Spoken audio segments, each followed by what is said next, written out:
Mbah saya itu terkenal wali, yang bapaknya bapak. Itu kalau kesini nyifati Badullah satu. Nur isido mondok gini itu nggak popo. Pondok elek lah, kiaimu wali. Zaman itu bapak itu di kamar kursi ya masih ada kakinya. Saya dulu sering dijak ke sini sama bapak. Jadi mbah saya itu terkenal wali dulu. Jadi mbah saya itu tirakat terus sampai kapundhut itu poso terus. Kebetulan cucunya agak niru. Saya tidak niru itu karena itu Gus Zaki. Memang disuruh tidak niru. Kata mbah saya, kira usah tirakat, terus tak tirakati aku. Itu. Jadi saya, Mbah Mun juga gitu. Kowe haram tirakat, wis tak tirakati aku. Saya seneng sekali. Tapi tua-tua kok mikir putu. Nah, terus nirakati putuku sopo. Jadi mulai jadi kiai betul Mas Nadif, saya ini sudah mulai mikir putu. Karena saya ini termasuk orang yang kecelok alim yang enggak banyak orang menghormati karena sudah diramal sama mbah-mbah. Di dulu mbah saya Mbah Nur Sam itu kakak saya itu SMP, SMA. Kakak saya yang kedua juga SMP, SMA. Mbah saya itu Mbah Nur Sam itu yang nganterkan bapak ketika mondok sini itu. Yang ikrar karo Badullah wali Mbah Nur Sam itu. Ahli tirakat, ahli puasa. Itu bilang, Nur, anak sing iki aja pondok, aja sekolahno. Sumben sing ngalim ku anak sing iki. Ketika saya hampir tamat SD sama mbah saya Tuban, mbah saya Narukan juga di Sabdo begitu. Singkat cerita saya mondok sarang. Untuk sarang pertama langsung dikenal Mbah Mun, wong anak kiai jadi langsung dikenal. Didoni macam-macam terus jadi wong alim itu gak ada yang ngelem. Biasa aja untuk dongane sepuh-sepuh. Ya sebenarnya saya agak kecewa ya, saya inginnya kan dianggap prestasi gitu, ternyata dianggap doanya orang-orang sepuh. Ya, makanya kula niki mriki ya rodok ya syukurlah sama Bang Mutamakin sama semuanya karena tadi, kenapa saya harus cerita ini? Quran sendiri mengakui bahwa orang soleh itu diantara aturannya adalah dzurriyyatam ba'duha min ba'd. Meskipun Allah bisa bikin orang soleh dari mana saja, tapi yang legitimit itu memang dzurriyyatam ba'duha min ba'd. Dan kata dzurriyah itu tasmalu auladal inas, kata Ibnu Hajar al-Asqalani, memasukkan turunan yang dari ibu. Meskipun tentu secara wali nikah atau secara disiplin nasab dari ibu itu tidak ngefek. Tapi dari segi fa'innal irqadassas, bahwa sistem tubuh kita itu tetap ada gen dari seorang apa? Ibu. Sehingga banyak ulama tafsir mengatakan dzurriyyah itu tasmalu auladal inas. Dzurriyyah itu memasukkan turunan dari apa? Ibu. Bapak saya itu nasabnya nasab wali, jadi babahnya itu suka tirakat, suka.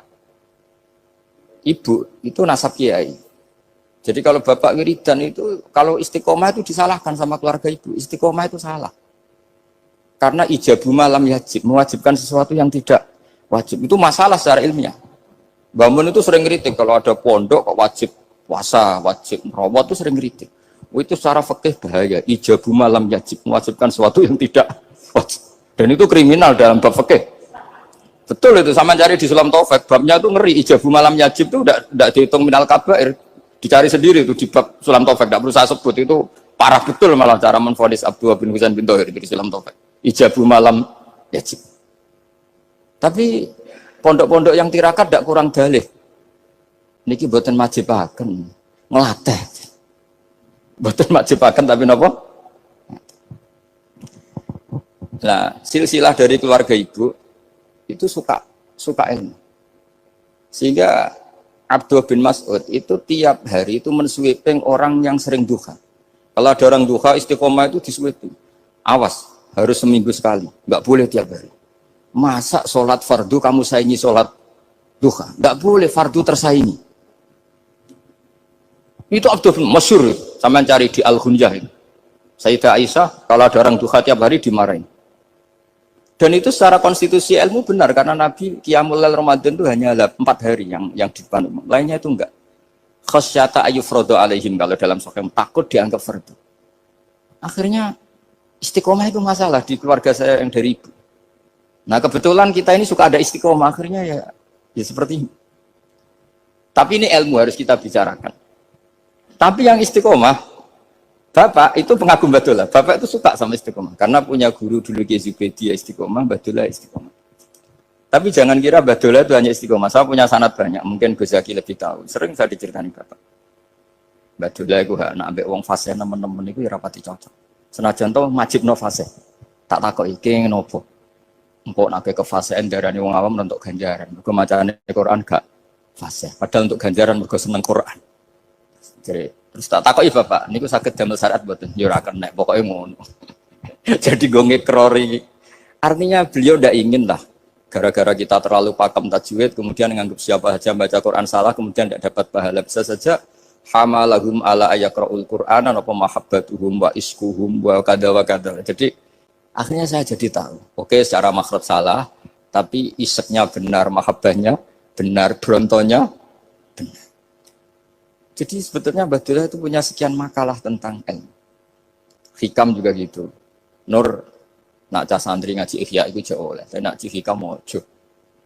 Maksudnya beliau entah kalau setelah itu Abdullah itu melarang siapa saja santri ngaji hikam itu dilarangnya ada kelas tertentu untuk boleh ngaji hikam.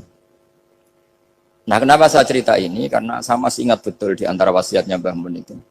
Pirroh sebab apa Fatihah kok ihdinas siratal mustaqim bukan siratoka tapi siratal ladzina an'amta alaihim. Dawe Mbah Mun fa inna Allaha ta'ala la ya'kul wa la yashrab wa la yanqih wa la kadza wa kadza. Allah itu tidak makan, tidak minum, tidak tidur. Sehingga kita tidak bisa niru Allah.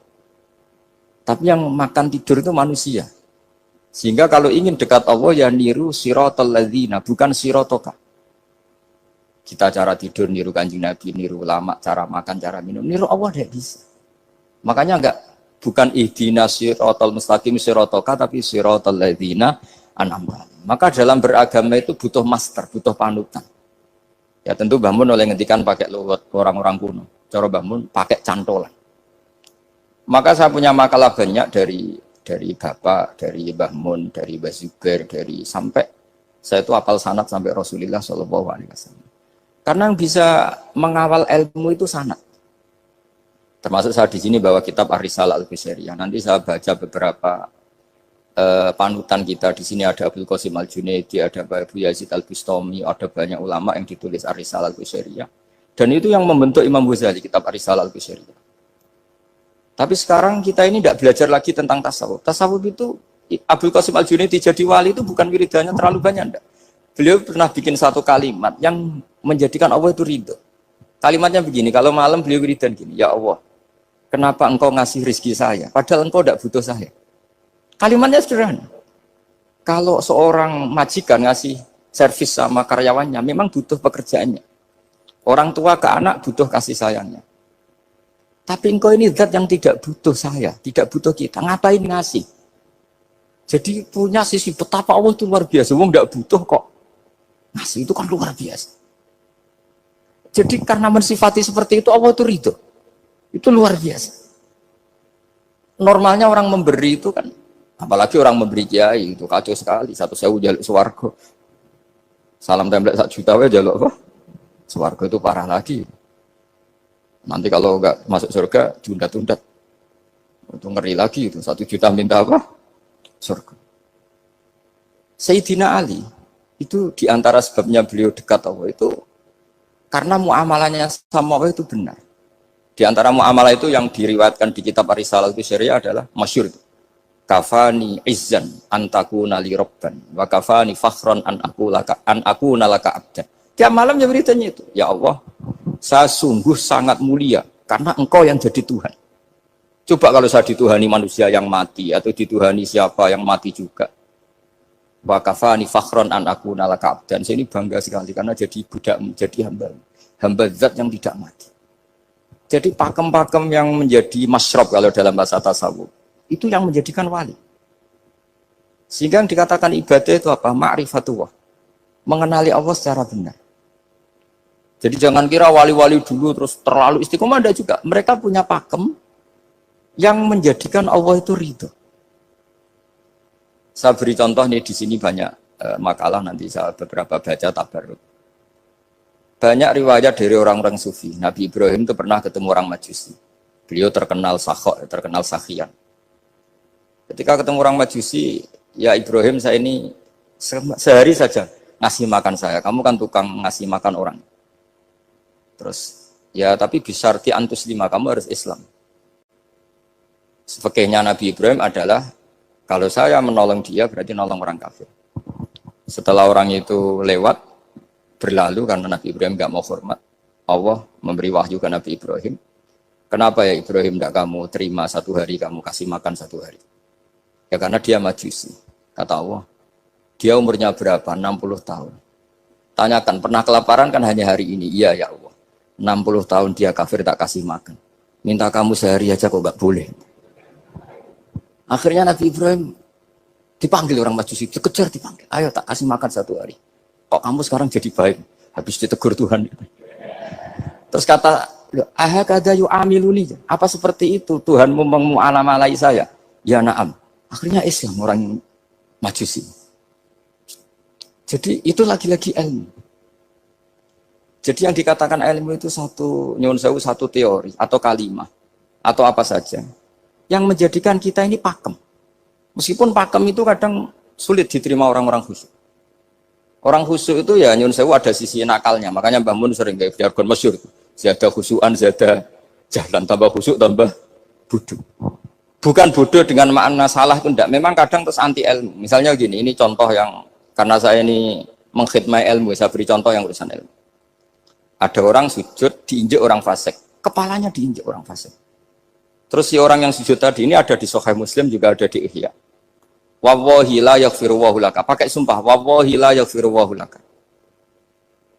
Allah langsung mewahyukan ke Nabi fi hadzal zaman, fi tilka zaman atau fi dzalika zaman.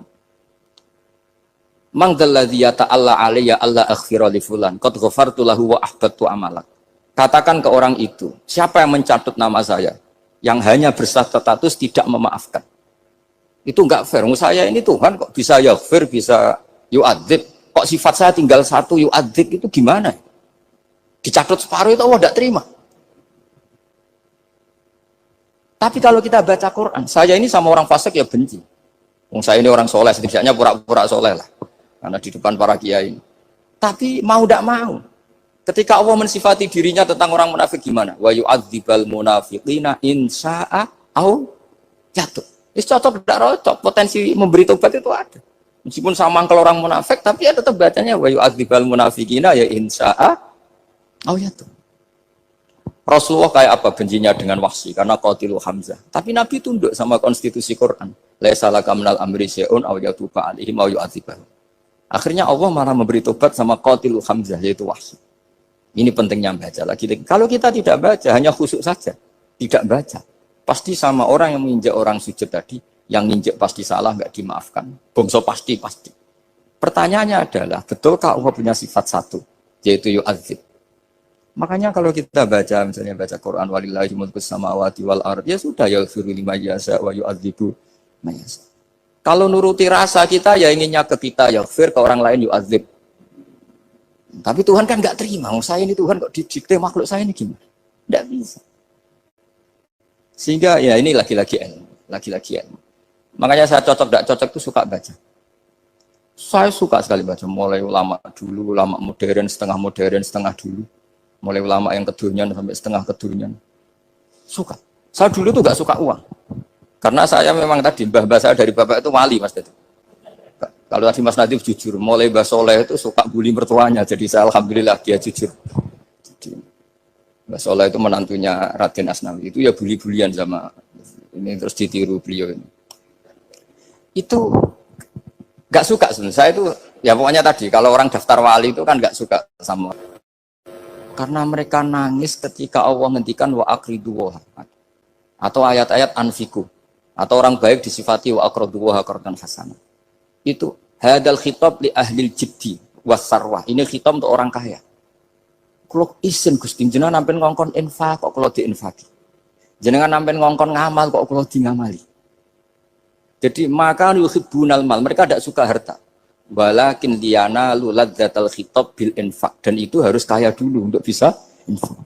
Jadi itu uniknya. Akhirnya saya Imam Sa'roni penting juga kaya.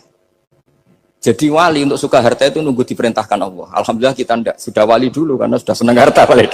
Jadi kayaknya keren kita dibanding wali-wali itu. Artinya wali itu tahu pentingnya harta setelah jadi wali. Kita alhamdulillah mulai kecil sudah tahu pentingnya harta. Kayaknya kita lebih wali. Imam Syafi'i itu dulu gak suka sama orang kaya. Saya berkali-kali ceritain. Karena dia dididik Sufyan As-Tsauri, Sufyan bin Uyainah. Tapi ketika ketemu Imam Malik itu kaya raya. Meskipun dia hidupnya sederhana tapi kaya raya. Pas beliau mau Imam Syafi'i dia agak-agak sopan kalau sekarang tanya, setelah jenengan ilmu yang saya harus ambil siapa? Kata Imam Malik, yang sealim saya itu sudah meninggal Abu Hanifah, tapi muridnya masih, namanya Muhammad bin Hasan Asy-Syaibani. Kamu datang ke sana. Semalam itu Imam Malik dikasih uang 500 dinar. Padahal 1 dinar itu 4,25 gram. Bisa dihitung tuh berapa ratus juta. Terus paruhnya dikasihkan Imam Syafi'i. Nah, tidak kasangoni.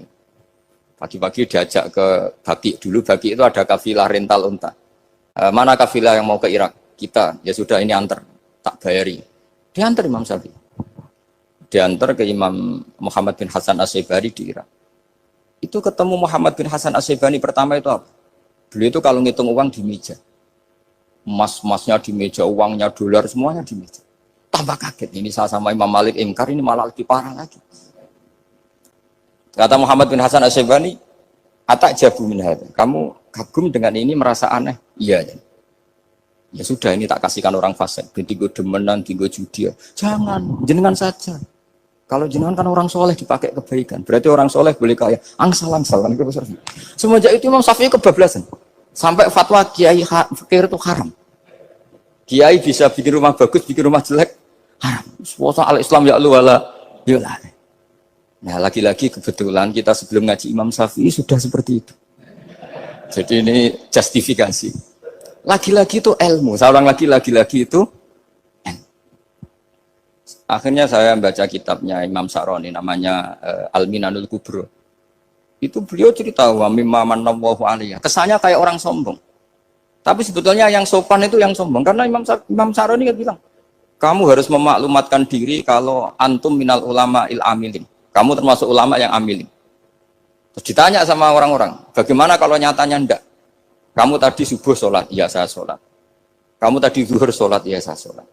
Kenapa ketika kamu maksiat ingat terus, ketika kamu taat tidak ingat? Berarti kamu anggap Allah itu menyesatkan kamu tok, tapi tidak pernah ngasih hidayah sama kamu. Pas delok rondo ning dalan kok maksiat, bar sholat atau syukur, bar zuhur atau syukur, berasa. Berarti kan nyifati Allah, hari ini Allah ngasih saya maksiat. Sementara lupa kalau Allah ngasih sholat duhur, sholat asar, sholat maghrib, sholat.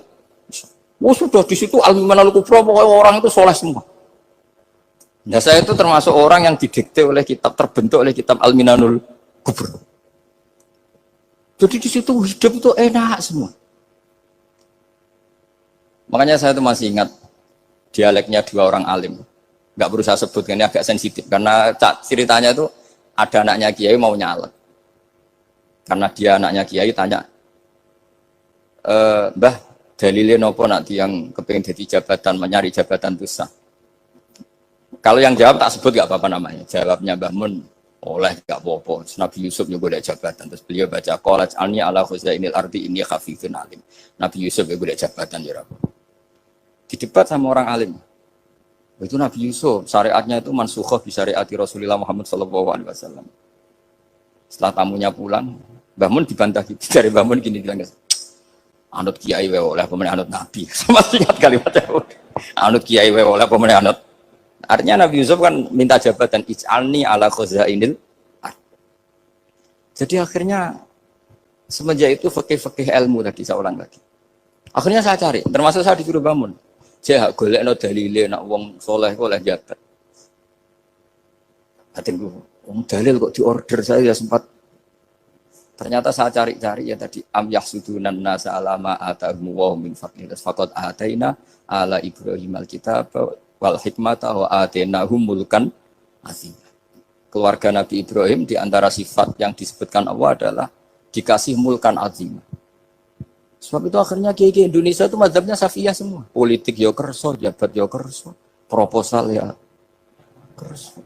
Saya ini maksud saya ini yang menyelamatkan ilmu. Kalau orang khusyuk pasti gedeng. Kiai kok gelem proposal, kiai kok para pejabat. Tapi orang ilmu setuju.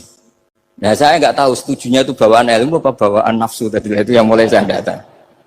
Nah kalau saya kan bawaan ilmu saya baca. Itu bedanya saya dengan Mas Nadif jadi bawaan baca. Karena kemarin saya dibully habis-habisan di Kudus. Saya tidak punya kesempatan bicara di menantunya Neng Mu'ah ya. Wah ini kurang ajar betul orang ini kata saya. Tapi saya nyari sisi positifnya. Kalau saya dibully kan saya madlum. Orang madlum gampang jadi wali. Yang dia bully berarti zalim ya sudah, berarti wali saya gitu. Nah, supaya dia juga wali sekarang tak bully supaya impas gitu. Jadi ini nolong beliau. Jadi saya 22 hari itu kalau habis subuh ke rumah sakit, tapi kalau asar pulang ngajar. Ya begitu terus. Karena mbah-mbah saya itu sukanya ilmu, Masya Allah. Karena ilmu itu penting. Apapun pakemnya para wali itu kalau diingatkan secara ilmu itu terus kayak runtuh. Saya berkali-kali mencontohkan. Dan itu valid, data itu valid. Sufyan bin Uyainah itu orang yang khusyuknya Masya Allah. Gurunya Imam Syafi'i, gurunya Imam Malik. Itu beliau menceritakan dalam kitab Khilyatul Auliya. Nabi Isa itu senengannya itu ceria sekali. Nabi Yahya itu senengannya bersengut, abusan, suka kayak takut akhirat, takut penyakit. Tapi bukan takut corona, enggak ya jelas kan. Saya akhir-akhir ini fatwa, sekarang jangan baca Uwais Al-Qarani, tapi Al-Qarni. Meskipun saya tahu ada yang baca Qarani di kitab-kitab, ada yang baca Qarni. Tapi sekarang wajib dibaca Al-Qarni sementara. Sekali dibaca Al-Qarani itu nisbatun ilah. Iya, jadi makanya ini untuk sementara dibaca, ngikuti yang baca Uwais Al-Qarni. Meskipun di sarah-sarah apa bi fathir ra wakila bi sukun, ya sudahlah sekarang harus ijma dulu Al-Qarni ya, karena kalau Al-Qarani itu akhirnya Nabi Isa ditegur sama Nabi Yahya. Mali aro kadohikan ka'annaka ta'manu min makrillah. Saya melihat kamu kok suka tertawa, seakan-akan kamu merasa aman tidak kena azabnya Allah. Nabi Isa akhirnya balas tanya, Mali aro ka'abisan ka'annaka tai'asu min rahmatillah taknatu min rahmatillah. Kowe yang besengut wae koyo dunia orang rahmat, anane corona tok. Padahal ya ono mangan, ono guyon, ono nikmat. Dan itu figur besar, akhirnya kita tahu. Dan saya sering cerita juga, setiap dakwah itu Nabi Isa nyari syirorun nas, Nabi Yahya cari khiyarun nas. Tentu alasan Nabi Yahya gampang, berteman orang baik itu baik lah, nyaman, terus akibatnya juga baik. Nabi Yahya enggak. Limada tanzilu ala syirorin nas. Kenapa kamu singgahnya ke orang-orang yang buruk? Ana tabibun udawil marto. Saya ini dokter, tentu menyembuhkan yang sakit. Akhirnya terus di Indonesia banyak kiai yang kancanan orang fasik ya banyak. Tapi ya tentu yang benar itu yang mensolehkan yang fasik. Yang mesti salah yang menjadi fasik karena ketularan yang. Tapi itu lagi-lagi apa? Ilmu yang bisa menjadikan kita percaya itu ilmu. Saya tuh suka sekali baca kitab yang berbeda. Saya sekarang baru belajar kitab orang-orang Hanafi. Orang-orang Maliki. Saya kemarin dikirimin hadiah oleh keluarga Pak Kures. Ada tanda tangannya Pak Kures dari Habib Ali, dari keluarga beliau. Diri kitab namanya itu Sarah Bukhari yang dikarang orang India, orang modern, Anwar ya, Kiai apa Anwar Shah, orang India ya, orang Shah. Itu beliau termasuk mujaddid kalau dalam perasaannya orang India. Mensarai Bukhari ya, kira-kira sanadnya Sayyid Muhammad ke beliau itu 3 atau 4.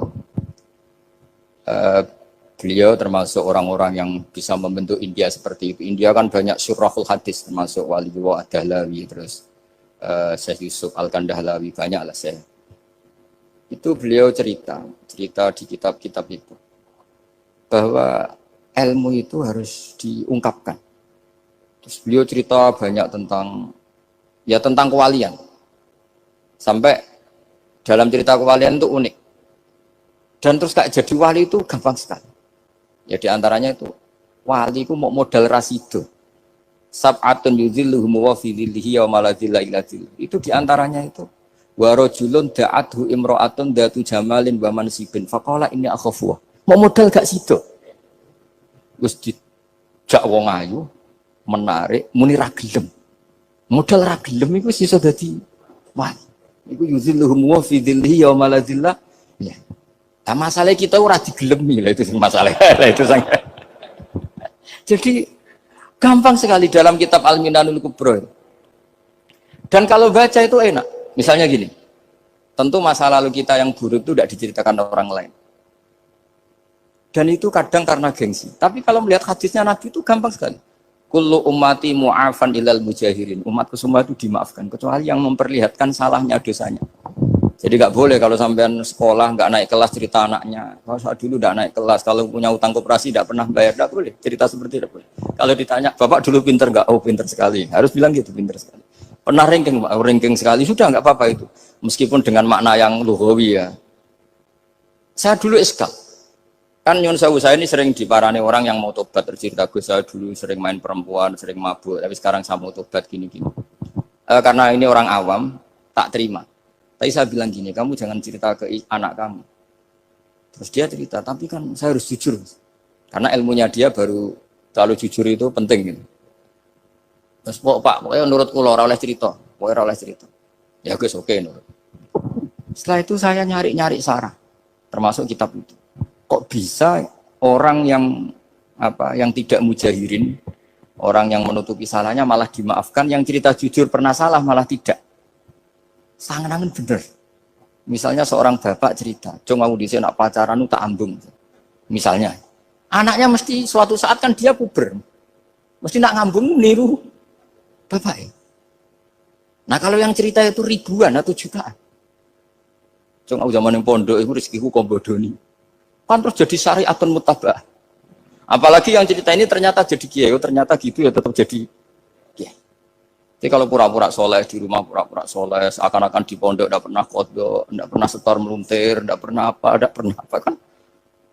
Katanya, lalu lucunya, oke itu alasan. Alasannya Imam Ghazali itu paling masuk akal. Ini saya cerita, ila aliman barokahnya baca Imam Ghazali. Fa inna wa ta'ala yakrohu zuhurul ma'asi. Wa min asbabi zuhur adalah al-mujaharah. Karena Allah itu gak suka maksiat itu begitu kelihatan. Dan awal dari kelihatannya maksiat adalah semua orang cerita. Akhirnya maksiat dianggap biasa saja. Jadi kalau semua orang cerita zaman mondok nakal itu artinya semua orang yang nakal. Oh itu niru kiai ini, karena ini niru kiai. Kan repot. Tapi kalau semua kiai sok suci atau suci betul, dan semoga ya suci betul, kan yang mau maksiat ini gak punya alasan karena masternya tidak pernah maksiat. Meskipun sebagian yang seutuhan gak pernah konangan, gak tahu pokoknya yang penting seperti itu. Itu hebatnya konsepnya. Saya dulu ya eskal loh. Kok? Ya tadi kullu ummati mu'afan illal mujahirin. Saya dulu seeskal. Tapi setelah baca Ihya kata Imam Ghazali, karena Allah itu gak suka zuhurul ma'asi. Allah gak suka kalau maksiat terlalu muncul. Dan termasuk sebabnya muncul adalah setiap orang jujur menceritakan masa lalunya. Sebab itu kita sebagai orang Islam yang entahlah istilahnya apa. Kalau istilahnya Mas Najib Islam Nusantara atau moderat macam-macam lah.